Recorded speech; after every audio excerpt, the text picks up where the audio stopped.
Hey guys, Joshua Peterson here, Peterson Electric. About a month ago you saw me build this Temp service. This is pre-treated wood. With Excel you have to be 4 foot deep.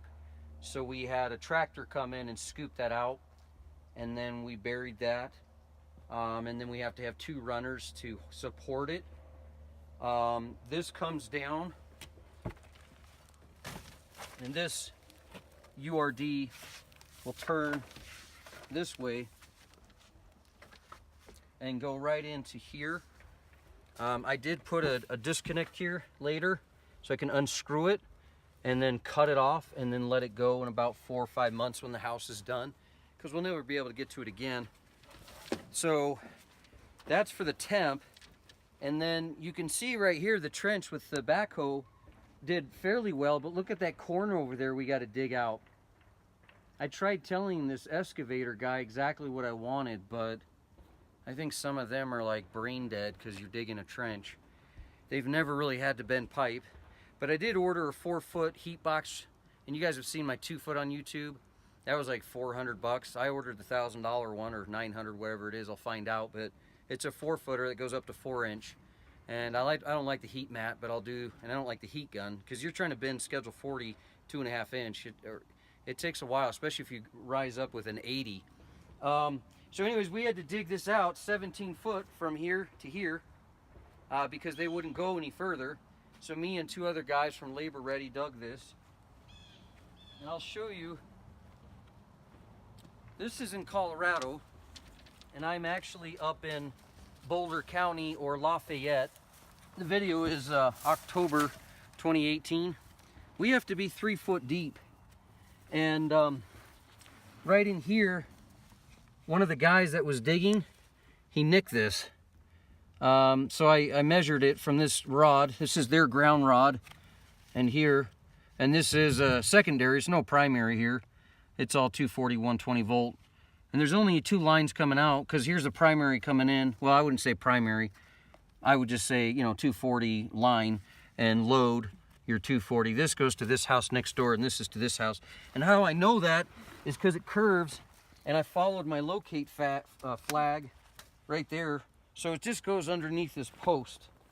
And then we found it right here, which shows the depth that we have to be at. This is real interesting because they have a ground. You never see that much. They don't really take ground until you're to the house.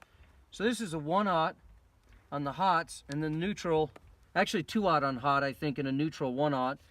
And then, I'm sorry, this looks like a number 2 and 2 1/0s, and then this looks like a number 6 ground.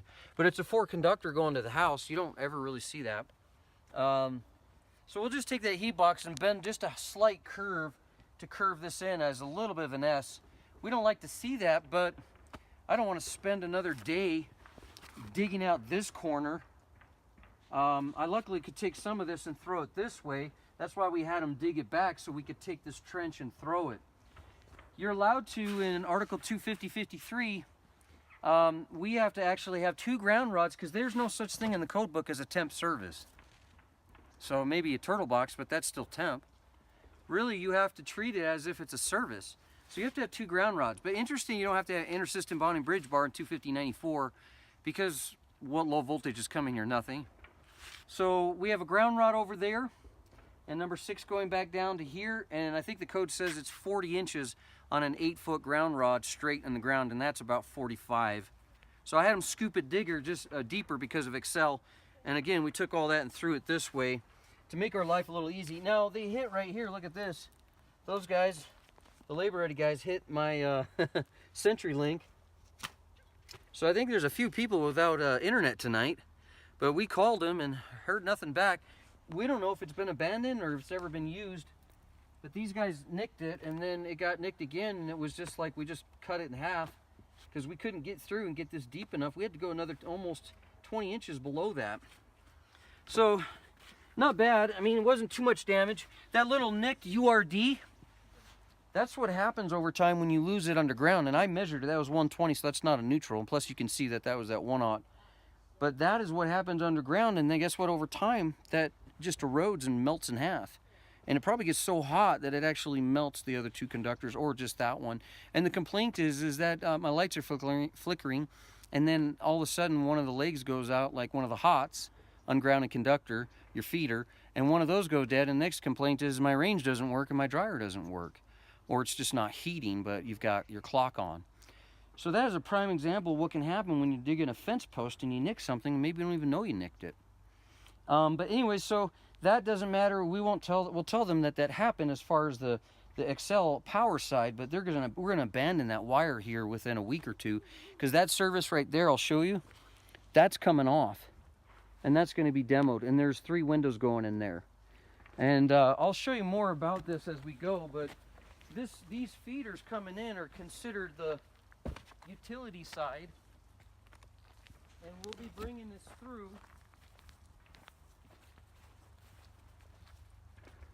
And this is their new septic system. This is their holding tank.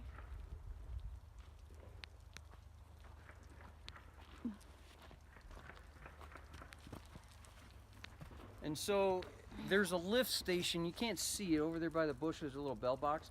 There's a lift for the sewer, or excuse me, the water. I forget what they call it, but it's the drain around the house. But anyways, they lift that water out, your storm water, and that'll come into here. And then also there is their clean station. So this is the filter, if you will.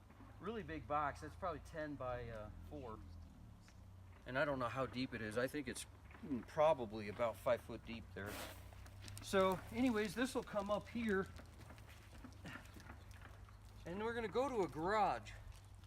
I think it's gonna be right here across.